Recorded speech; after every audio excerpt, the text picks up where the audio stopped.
নমস্কার বন্ধুরা, আজকে আমি বানাবো পটলের রোস্ট। পটলগুলোকে আমি কেটে নিয়েছি, ভালো করে ধুয়ে পরিষ্কার করে বীজগুলো ফেলে দিয়েছি। এবার আমি পটলগুলো প্রথমে আমি কড়াতে তেল দিয়ে দেবো।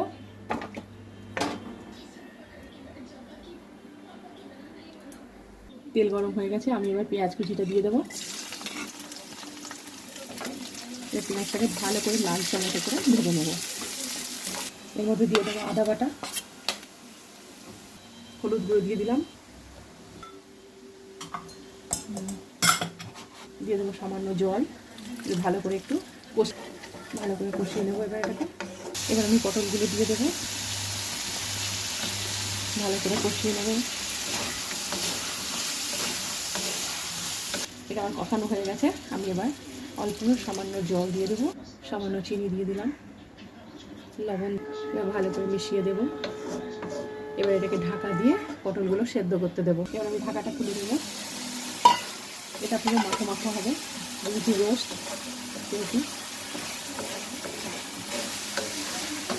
এবার এর মধ্যে আমি একটু ঘি দিয়ে দেবো, 1 চামচের একটু কম একটু ঘি দিয়ে দিলাম।